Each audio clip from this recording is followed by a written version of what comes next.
Welcome to the Tudor Dixon Podcast. I am so excited today because we have one of our great GOP candidates for President of the United States here with me. I actually met this man while I was campaigning, and I have to say, he is kind, genuine, and he absolutely loves this country. I'm thrilled to welcome North Dakota Governor Doug Burgum on the podcast today. But before I get to the governor, let me first tell you about a product I have in my home called EnviroCleanse. When you think about the air in your house, ask yourself, if all air purifiers are the same, why did the U.S. Department of Defense select EnviroCleanse to protect and purify the air on board our Navy ships? We use it in our house because one of my girls suffers from severe seasonal allergies, and it really has changed her life. She has no more headaches, no more swollen eyes, and no more bloody noses. EnviroCleanse uses patented earth mineral technology and hospital-grade HEPA filter. This technology is so powerful, it destroys cold and flu viruses, COVID, allergy-inflaming toxins, mold, and even more. Their hospital-grade technology is so powerful, it's used in thousands of classrooms. The EnviroCleanse promise is far fewer colds and allergies and better sleep. You will receive a free air quality monitor with your purchase. Honestly, I'm telling you, test the difference in your home. Visit ekpure.com, use code Dixon for 10% off your EnviroCleanse home air purification unit and free air quality monitor plus fast free shipping. That's $150 savings. That's ekpure.com, code Dixon, ekpure.com, code Dixon. Now let's welcome in Governor Doug Burgum. Thank you so much for joining me, Governor. Tudor, so great to be with you, and thanks for having me on your show. Thank you for coming on. Like I said, I had the blessing of meeting you while I was campaigning, but I think that you're new to a lot of people around the country. So if you can just kind of give your background so people know, why did this man from North Dakota decide that he was going to do this? Because I think people, even when you were running for governor, said that, and you showed them all that you were going to actually win. You came from behind. So tell us why you decided to do this and a little bit about who you are. Well, thank you, Tudor. Yes, no, I grew up in a small town in North Dakota called Arthur, little farming community, 300 people, gravel streets, not a computer. Incredible, great life growing up there with two amazing parents.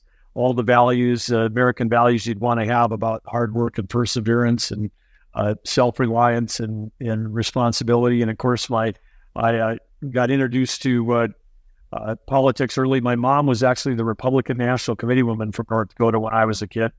And so I was, familiar with that public service. My dad was always giving back. My dad was a World War II Navy vet, but just before they were going to get married, Pearl Harbor happened. He went down the road to Castleton, to the town 15 miles away, signed up for the Navy. And because he had a college degree from North Dakota State, they made him an officer. And as fast as they were building destroyers, they were creating officers. And so he married Mom, and then I got put on a boat built in Bremerton, Washington, and was off to the war in the Pacific and didn't see her till the end of the war. And amazingly, he lived through that because, of course, the destroyers were protecting the aircraft carriers. We took massive casualties as a nation. Half of the MIAs in the history of the United States are World War II Navy sailors whose ships went down, never recovered. There's 151 destroyers at Okinawa, and 129 were hit by kamikazes. So it's only by the grace of God that I'm even here. But he made it through all that, got back to Arthur after, part of the greatest generation, and started raising a family. And then when I was a freshman in high school, my dad passed away. And my mom, widow with 3 kids, went back to work. I got to see firsthand what economic insecurity looks like, and a mom, working to make sure that she can put food on the table and pay the mortgage. And so I got to see that. And then in my mid-20s, jump ahead to that, I was at 160 acres of farm ground I got from my dad. I'd seen an Apple II computer as part of the work I was doing, and working in Chicago, actually, at the time. And because all the jobs, kids were leaving North Dakota, there was no economic future. Saw an Apple II computer, and I'm like, wow, that's going to change the world. So I literally took 160 acres I got from my dad, bet the farm, and that became the seed capital for a little company called Great Plains Software. And with that, that thing was 18 years later, we're an overnight success story. We on from 10 kids starting out, we grew to 2,000. We had a great public offering. We had people working for us around the world. 1,200 team members in Fargo, 400 rest of North America, 400 rest of the world. I got a chance to travel the world, see the world, and understand, who we're competing with, countries like China.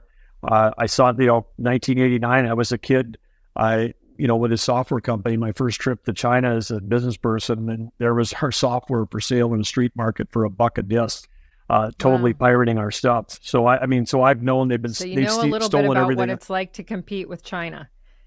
Absolutely. And that was 34 years ago. They've been stealing every piece of software I've been involved with since then. But as you said, anyway, then you fast forward, so I had this amazing opportunity to work with creating all kinds of value for shareholders, creating all kinds of jobs, and created more jobs than anybody else on the debate stage. I've been making payroll since my mid-20s, longer than anybody else on the stage. And when I was growing up, working on the farm, the ranch, working at the local grain elevator, even worked as a chimney sweep to pay my way through undergrad. All of those were jobs where you took a shower at the end of the day. I understand what working Americans are going through right now with this crushing Biden inflation. But then in 2016, we had an open seat for governor in North Dakota. And like you, when you were jumping in, you said, hey, this matters. Public service matters. Leadership matters. And jumped into a race, and everybody said, well, you can't win. Nobody's heard of you. You've never run for office before. And actually, we were down 59 points in the first poll. And we had less than 6 months to the primary. We jumped in the race anyway, and we ended up winning that primary by 20 points. We ended up winning the general election in 2016 as an outsider coming in, and we won in 2020 a re-elect by over 40 points each time. So we won by the largest margins of any gubernatorial candidates in the country both of those years. Wow, that's amazing. So you said something key there. You said you've created more jobs than anyone else on that debate stage that is running for president right now. Those folks are folks that have, many of them have served the country, whether they've served in public service, whether they've served militarily and then in public service. But there is a difference between someone who's served in public service and someone who has created a business. And so when you talk about that, I think that's something that maybe the American public doesn't think about. If you've spent your life as a politician, you don't necessarily know what businesses need to grow, but you have created a business from scratch, grown it, like you said, created many jobs. So how do you take that to Washington, D.C.? What does that mean to the American people? Because they see the jobs report. We just had one that was a little better than expected, but certainly folks are concerned about the economy and businesses coming to the United States. Well, Tudor, I've seen it as a small business owner. I've seen it as someone who was, rapidly growing business. I've had an opportunity to lead global software companies. And then when I jumped in as governor, I get a front row seat on how the Biden administration and the red tape is choking every American and how the federal government overreaches. The states created the federal government, not the other way around. And there are so many things that the government does that is actually redundant with what the states do. We've got to focus on the 10th Amendment. We got to return the power to the states. As it says, come over to the people. Those are the ones that have these powers, and the federal government. And right now, as a business person who's had the job creation and the making payroll experience and the work experience, but then translating that as a governor to what we've done in North Dakota, there's over 20 initiatives that the Biden administration right now is trying to jam down on Americans, and whether it's U.S. Fish and Wildlife, the Bureau of Land Management, the EPA. You just go on and on and on. And these aren't like little changes. These are like 800-page documents they send out for review, and you read them. And it's like a complete takeover of the federal state trying to jam down. If they say, take something like environmental, North Dakota's 90% of our land is owned by farmers and ranchers. Most of them are fourth and now fifth generation families. Nobody cares more about the soil health, the air, the water quality, what's going on than the people that live on that land that want to do it for generations. And then you've got some bureaucrat in Washington who's probably never been to our state or any of the other states, right, creating a bunch of rules which are completely nonsensical because they might not, they don't make sense maybe for anyone, but certainly in a nation that's got as much geographic diversity and as we do as this country, and as much sort of environmental diversity as we have, you cannot create one size fits all. You cross this up, and most of the stuff they're doing, we're already handling it at the states, and we're doing a great job of it. So one of the ways to reduce the spending at the federal government is stop the redundancy and let the states do their job. And that's something that Donald Trump was dinged on when he became president. He reduced regulations. The environmentalists came out and said this is catastrophic. What you're saying is that these are redundant, but also they don't make sense.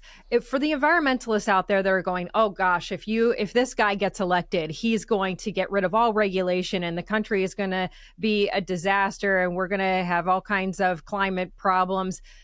Explain a little bit, like give us an example of something that you've seen that is absolutely ridiculous. I mean, we see this all the time in Michigan, and we have high energy costs, and now we're going to all of these climate plans and electric vehicles and all of that. But this is happening to small businesses. This is happening to farmers.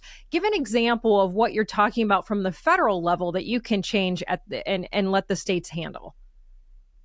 Well, Tudor, what you're talking about in Michigan is affecting everybody. I mean, you can't separate the economy from energy policy, from national security. And the Biden, and the economy with the high interest rates, the inflation, absolutely 180 degrees in the wrong direction. One of the things that's driving that, some of it's driving is their energy policies, which I think must have been written by China, because you can't take America where we are a energy powerhouse and say we're going to try to kill the U.S. energy industry, and then we're going to replace it by going to all EVs, and we're going to buy all of our batteries from China, who controls 85% of the rare earth minerals.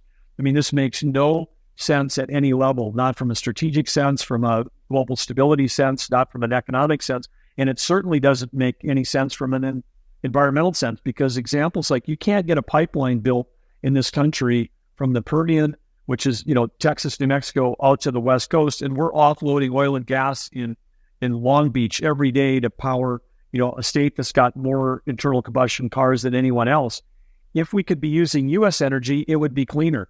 In New Hampshire, 41% of the homes are still being heated by heating oil. At the time of the Russian invasion of Ukraine, we were offloading 400,000 barrels of oil a day equivalent into the northeastern part of our United States, because between the Biden administration and the state of New York, you can't get a pipeline with clean natural gas from Pennsylvania up into New England.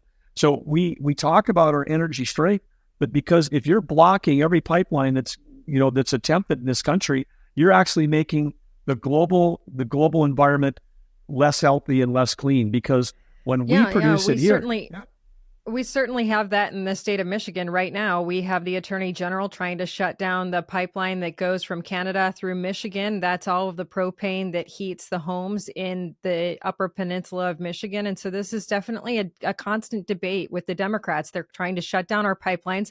And to shut down our pipelines, let's be honest, it means putting trucks on the road. You're not eliminating this product. You're moving it in a different way, in a less safe way, and in a more environmentally damaging way. But it doesn't matter, because the talking points on the left seem to win out.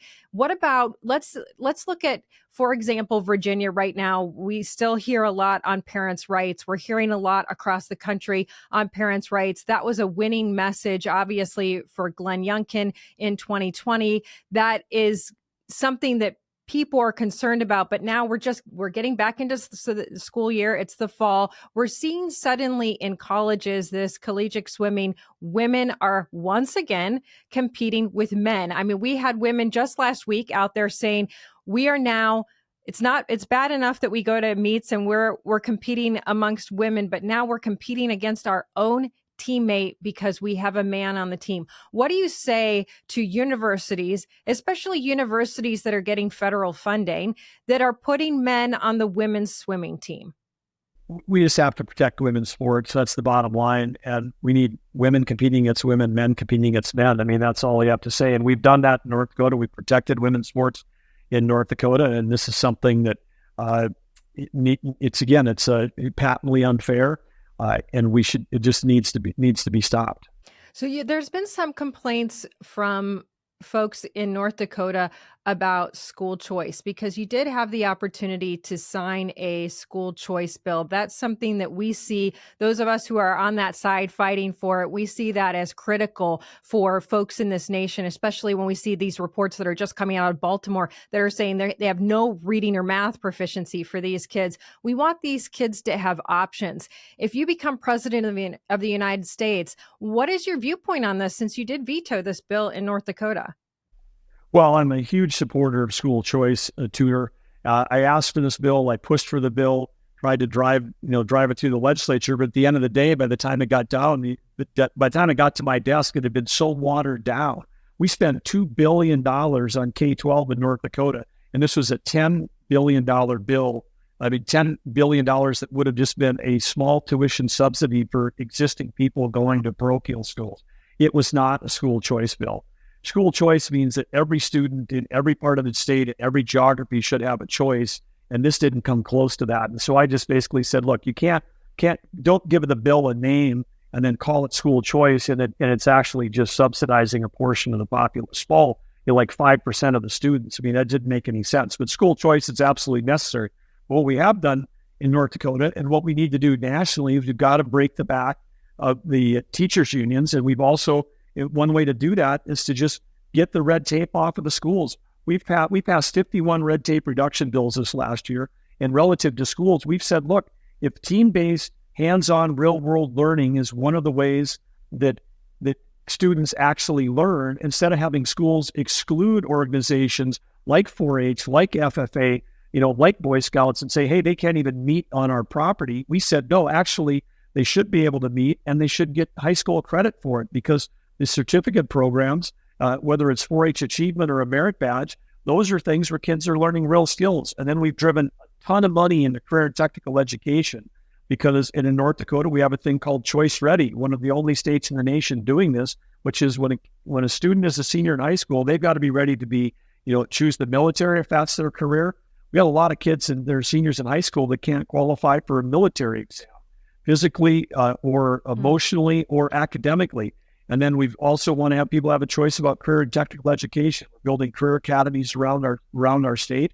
And this whole idea that went on for decades, which is the only purpose for high school is to get kids ready for college. Then we send them to college, they get indoctrinated, and then and then Biden wants to forgive all their student loans. I mean, that's not creating the workforce we need for the 21st century.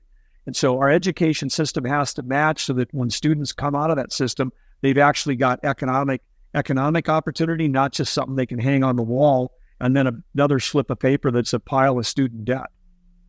You talk about the unions. The unions are certainly an issue when it comes to education. They have a lot of power. We saw them have a lot of power through COVID.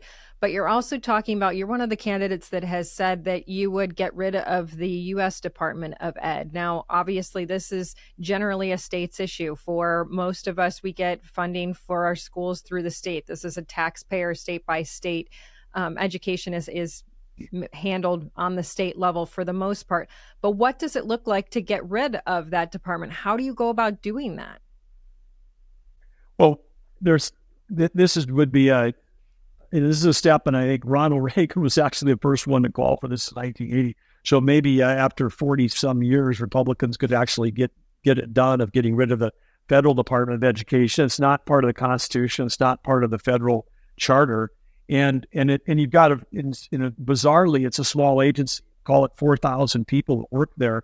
So this isn't a big federal workforce, but those folks, go to work for a state, go to work back in the private sector and take the $60-70 billion that is pass-through grants. When the federal government starts shoving money, they attach all kinds of ideological attachments to it. If you just do block grants to the state and let them do it, or to say, hey, look, it's got to be tied to, career and technical education. It's got to be tied towards, doing something at K-12 that helps get the college debt down. I mean, not relieving debt, but actually getting people into careers where they don't have to go into college debt. I mean, have education at the K-12 level actually set people up for success. So there's a bunch of ways that you could manage that and driving it through, but you've got to get rid of all the red tape that goes with those dollars. Is what's driving our education system in the wrong direction. So that's relatively easy. But if you want to reduce the size of the federal government, what I've learned as a business guy who came from the tech side of things, was in software for 30 years. When we were in the most competitive segment of any business in America. Our products had to be better, faster, and cheaper tomorrow than today. There was no tariffs. There was no protectionism. There was no subsidies. There was no government regulations. You just had, it was raw market competition. You had to be better or you went out of business. And that pressure never falls on the federal government or a state government. So one thing I've learned is inside of every job in every agency, there's 10 to 20% of the work that government employee is required to do. And there are a lot of people that went to work in government because they did have a heart of service. These are not bad people. They've got bad job design, and 10 to 20% of what they're doing is some mind-numbing, soul-sucking work that they themselves know does not help a single citizen. In North Dakota, we say we got to treat the taxpayers like the customers they are. They're the ones that are paying for these services. We've got to deliver services to them in a way that work in the cheapest and most effective way we can. And I think you could take 200 to 400,000 jobs out of the federal government and keep running the trains on time, because in the first 4 months in North Dakota, we cut 27% out of our budget and didn't miss a beat on delivering services. There's that much waste that goes on every single day. And when we've got 10 million jobs open in America, having some federal employees back in the private sector would also help the economy. Well, one of the other things that parents are worried about today in the school systems is drugs. I mean, in Michigan right now, there is a bill floating out there that the Democrats are trying to pass to say it's okay for kids to bring marijuana in the form of gummies if they've been prescribed that to the high school. We just had a mom on a few days ago who said her son, marijuana was the gateway drug for her son, that ended up being a fentanyl poisoning, and she lost him at the age of 25. So we're seeing more and more that kids are being exposed to these drugs. What is your answer federally on marijuana? A lot of parents say that this is the gateway. They want it to be stopped. Federally, it's still illegal, but you have states like mine, Michigan, pushing to say, hey, these guys, these dealers can't use a bank. They can't legally operate. You've got to help us get this passed. What are you going to do if people come to you and say they want federally marijuana legalized? Well, I think, again, this is a state-by-state issue, and it's being worked out. But, I mean, the drug issue that we have right now is just look at the statistics. Nixon declared a war on drugs. And if you look at the last couple of years under Biden, fentanyl won that war. Fentanyl is winning it right now. We've taken more casualties since Biden's been in office, mass casualties in America from overdoses than 5 Vietnams worth of casualties. I mean, 107,000 his first year, 110,000 his second year. We're on track to be at least that high again this year. And so when we're talking about it's incomprehensible to think about what that means when you're talking about numbers like, higher than 260,000 overdose deaths.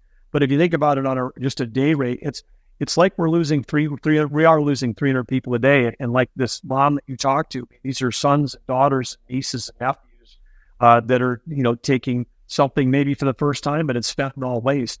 And this is, if we had a plane go down tomorrow in America with 300 people on it, and then we had another one that would go down the next day and another one go down the next day, by the third day in a row of having 300 people die in plane crashes, every American would know about it. Every American would be up in arms. Every American would be calling for action. Every American would be saying, this has got to stop because we've got innocent people that are dying. And that's happening every day with fentanyl. And the Biden administration allows us to have an open border for this fentanyl. And this is, coming from China through Mexico. They just recently changed that, though. Now they're suddenly going to build the wall. They're going to, and you have to remember, right now you're a year out from an election. So if he suddenly starts saying, look, I'm the guy that is putting up the wall, I'm protecting people, I'm going to take care of this country, I'm going to stop this influx of migrants into New York City. Can you as president create a massive national security issue and then at the last minute fix it or try to fix it and make the American people believe that you are the guy that's actually going to take care of them? You're completely right, Tudor. I mean, it's like basically saying we've got an arsonist who's been throwing gas on a fire for 2.5 years, and suddenly he's going to be the fire chief and come and put it out. I mean, that makes no sense. It's actually comical to me. And the only reason, because when we had Governor Ducey in Arizona, Governor Abbott in Texas, screaming about this, and other Republican governors like myself, we've been sending troops down to the border. We've had North Dakota National Guard flying night missions in Lakota helicopters from San Diego to the Gulf Coast, trying to stop these transnational criminal organizations. I've been to the border more than Joe Biden has, and down there just in August, the border is completely wide open. It's the equivalent of all the people in Maine, New Hampshire, Vermont, Rhode Island, Joe Biden's home state of Delaware, throw in Montana. That's the number of people that have been processed, into our country using paper, not computers, because we pulled the Border Patrol off. They don't get to do law enforcement. They're literally doing paperwork in tents, sometimes at a cost. In one segment I was in, we were burning $20 million a month, not on law enforcement, on processing. And then they have another thing on their metric they track called known getaways. Known getaways is now 1.5 million. So there's 1.5 million more on top of the number that I just gave you. And then now, because you've got a liberal mayor in New York that's being overwhelmed, that now the Democrats go, oh, gee, we've got a border problem. I mean, talk about, this isn't too little too late. And these aren't just people coming from Latin America, coming in our country. The segment that I was getting briefed on down on the Texas border, we had people from every country that's on the terrorist watch list that come across. Some of them are abusing, even things like the family separation. They come across with a minor with them. They're on the terrorist watch list, and they go, oh, I can't be separated because I'm with a family. So it's an actual joke, but it's a bad joke on the American people, because the harm that's happening now and may happen in the future from having this open border policy, it's going to be, I'm sure there'll be tragedies down the road because of this. Oh, there have been. I mean, we already have several angel families that can tell you that their lives have been permanently changed for the worse because of this open border. But it also is allowing these folks to come in and monitor whether they are a terrorist organization or they are folks coming over from China who has made it clear, the Chinese government has made it clear that they want to be the leader of the world. Right now, Joe Biden is the leader of the free world. The question is, how much longer is it free? China has the largest navy in the entire world. They are now watching us from Cuba, but they're also buying up farmland in the United States. They just bought up land in the middle of Michigan, not too far down the road from one of our military bases that is actually out there training Taiwanese soldiers to fight against the Chinese. And yet we move the Chinese right down the street from this base. How is this happening? What is your answer to dealing with China as you see them talking to Russia, as you see them talking to Iran and North Korea? You have the axis of evil forming together right there outside of the United States. If those four countries are allies suddenly and they come together against the United States, how do you handle that as president of the United States? Well, the number one tool that we have to use that we're not using is energy. And you're absolutely right. I mean, Tudor, you've got North Korea just met with Putin. They're sending arms. We're in a Cold War with China. We're in a proxy war with Russia. We're edging our way towards World War III. We've got an administration that doesn't even acknowledge that we're in a Cold War. And then we've got Iran, which is also supplying, drones to Russia. So they're already actively in, and as has been described, an axis of evil. They're already doing that. And then with the disastrous withdrawal from Afghanistan, the not sending arms to Eastern Europe ahead of the invasion, ahead of the Russian invasion, not actually providing the deterrence that work. When someone invades, that's an example of when deterrents were in place. So Joe Biden failed on the deterrents. He failed on Afghanistan. And then now they failed on sanctions, because when you don't get the whole world to buy into the sanctions, guess what? Russian oil is being sold to China at a discount. China imports 10 million barrels of oil a day. They're the most dependent nation in the world on external energy sources. And you can't build a pipeline here, but Russia's building a pipeline between Russia and China. And that's why you mentioned the world's largest Navy. They've got the world's largest Navy because they're trying to protect their sea lanes for all the oil and energy that they import. And then this whole, crazy thing about that somehow we're going to go to EV and save the world. China's building a coal plant every week. And when, the Washington Post last week wrote an article about how amazing China was because they were adopting EVs faster than us. Well, they're adopting EVs because they're going to power them by coal. They're going to create coal-fired electricity with 1970s technology. We could be exporting the kind of technology we have in North Dakota, where we've got clean coal, where we take the CO2 even out of coal in North Dakota, but that's not what they're building. So they're powering, they're doing that because China doesn't want to be dependent on Russia, but Russia's their discount gas station for now, but they're trying to free themselves from Russia by building the world's largest coal fleet and going all EV. It's the whole thing is absolutely insane right now because our energy policies are destabilizing the world, moving us towards World War III, empowering dictators, and they're making the environment less clean globally than we were. If you cared about the environment, you would want every ounce of energy created in the United States. And instead, we've had 4 members of the Biden administration go meet with China this year. They're meeting with China. None of them brought up U.S. energy policy. The one club that we have, when we're an energy powerhouse and they're energy dependent, we're a food powerhouse. We have food security. China has to import food to feed their 1.4 billion people. And then they're talking to them about CO2 emissions, which theirs are going up. They're the world's largest polluter. We're the one that's actually shown how to bring it down. And then we're not talking about the things that we could actually be using in a negotiation. But if you're in business and you come from business, you know how to negotiate. And Biden spent his entire life in Washington, D.C. It's a failed strategy on how to actually accomplish this. So you're talking about negotiating, and negotiating in many cases is also saying, hey, we're going to withhold this unless you do this. I mean, you can be a tough negotiator. That last question I have for you is, that's been President Trump's mantra. Donald Trump has come out and said that he will stop this war on day one with Ukraine because he's going to sit down with Putin and negotiate with him. What is your response to that? Is that something that you see as possible? Do you say the same? You can just sit down on day one and end this war? Well, I think we've got to understand the level that we're in, because there's the kinetic war, which I'm sure is what you're referring to. It's what's going on in Ukraine, but Russia's attacking us from a cyber standpoint every day. And they've been doing that, since before President Trump was in office. That never stopped. It's continued to go on. And so we've got cyber war, we've got the kinetic war, we've got an economic war, we've got a diplomatic war. I mean, there's a lot of levers that we have an opportunity to pull, not just militarily, but economically, information, the cyber war, and diplomatically. And we got to use every tool that we have against our enemies, because right now, I think Russia has met 40 times with the senior leaders of Russia, have met 40 times with the senior leaders of China. Those two are just growing closer and closer together. And of course, why? Because again, China, who's our real enemy, they need Russian energy.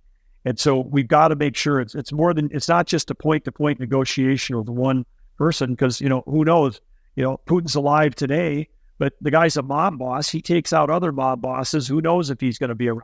We've got to have a strategy that works for America and works for all of our allies. And as I say, the number one thing we can do is start selling energy to our friends and allies. Stop buying it from our adversaries. I mean, we're writing checks. And these sanctions like that the Biden administration has on China are just like Swiss cheese. They're full of holes. I mean, this news that just came out today from we were supposed to be blocking them from being able to build high-performing chips, and they come out with a 7-nanometer chip, and everyone's like, how in the world did they do that? Well, it's because we had holes in everything. The Biden administration has a thing called blacklisting Chinese companies, but if blacklist would mean you don't get to sell to them.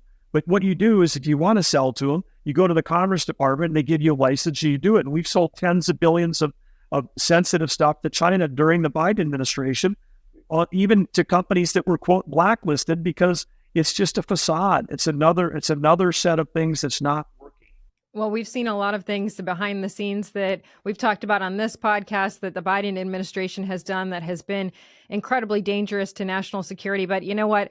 I would say to you, the talk on cybersecurity is something we don't hear enough about. There's a lot of stuff that has happened in the past few years with the laws changing, the having to have a backup in your businesses. I've actually, during my campaign, I will say that I talked to 3 businesses that had been ransomed. Their information had been taken under control. Their cybersecurity was attacked.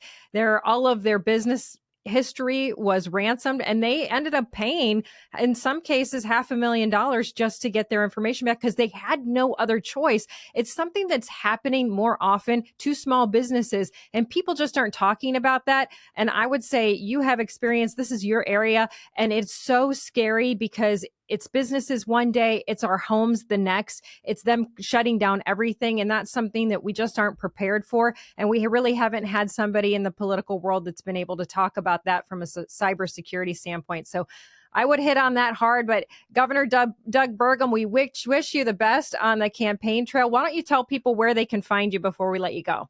I'll do that, Tudor, but I got to tell you on the cyber, I stepped into office 6.5 years ago and found out that basically there was no cyber team in North Dakota, and none of the other states had them either. So we went on and built one of the top cyber teams in the country. We're now providing support to states around us. The North Koreans, the Russians, Iranians, Chinese get up every day and pay people to attack. They attack our cities, our schools, our tribes, and actually state. And a state has got, of course, data across all kinds of, citizen information, tax information, traffic information, whatever it is. We've got all this information, and it's our moral duty to protect that. But I mean, it's declassified now. But I mean, next time I'm on, I'll tell you about how the North Koreans were in a K-12 school system in North Dakota near the Canadian border, where the parents of those kids are the ones protecting the Minuteman missiles that are aimed at North Korea. I mean, because we've got a huge swath of the U.S. nuclear arsenal is in North Dakota, and they're literally attacking parents, get into the school system, to get an email address, to get onto the home computer of someone who works for the North Dakota National Guard to try to get at nuclear secrets. This is happening. No one's talking about it. It's like the mainstream media. They don't want to talk about the southern border. They don't want to talk about the cybersecurity threats that are going on every day. And with AI, it's just going to get more challenging. And you talk about the energy being so important. That is a place where we are vulnerable on a cybersecurity attack as well. I mean, we look at what happened with the pipeline in Florida. You look at what could happen if they shut down our grid in any area and then start going through that stuff. They get in there, they can get that information. I mean, that's the kind of stuff that the average American doesn't think, well, if I go onto this website, then I'm vulnerable. We just don't talk about it. And we don't talk about the fact that you have people putting iPads and Chromebooks into our schools, and those connect back to our homes. And not that the schools are doing that, but you're right, that can go straight to our national security. It is scary. Yes, and we're the only state. We passed a bill that does require in our school system on K through college that at whatever level you are, if you're a fourth grader and the teacher gives you an assignment, we are actually teaching the appropriate levels of cybersecurity on how to stay safe when you're online at every grade level all the way through, because you can't just be like, oh, hey, there's this amazing global network. You have to understand how to navigate it safely. And Tudor, one last thing. You said the smartest thing I've heard anybody say on a lot. I'm doing a lot of interviews these days, but you talked about that pipeline in Michigan and how if the pipeline is shut, it moves to trucks. And you understand that the Biden administration, when they attack U.S. energy and they attack it, they're not actually reducing demand. They're just restricting supply. And when you restrict supply, it moves to another form of transportation, which often can be more dangerous and more expensive. That drives inflation up, and it also takes more CO2 emissions to deliver it. So it actually makes the environment worse, it makes the public less safe, and it makes the prices higher. You get that by what you said, and we can't keep having policies that are restricting supply when global demand is not going down. Global demand for energy and liquid fuels is going up, and so the Biden energy policies, as I say, written by China, are guaranteed to be inflationary, just guaranteed to be inflationary, and they're also guaranteed to make the environment less safe. Thank you for understanding that. Thank you for having me on the show. Fun to talk to somebody who actually understands this. Yeah, well, help the rest of the country understand. We've got one bridge from the lower peninsula to the upper peninsula, and we certainly don't want a propane truck on there every few hours. So that would be devastating if something happened there. You're right, it's incredibly dangerous. But Governor Doug Burgum, it's been a pleasure. Thank you so much for being on today. And thank you all for listening to the Tudor Dixon Podcast. For this episode and others, go to TudorDixonPodcast.com. You can subscribe right there, or head over to the iHeartRadio app, Apple Podcasts, or wherever you get your podcasts, and join us the next time. Have a blessed day.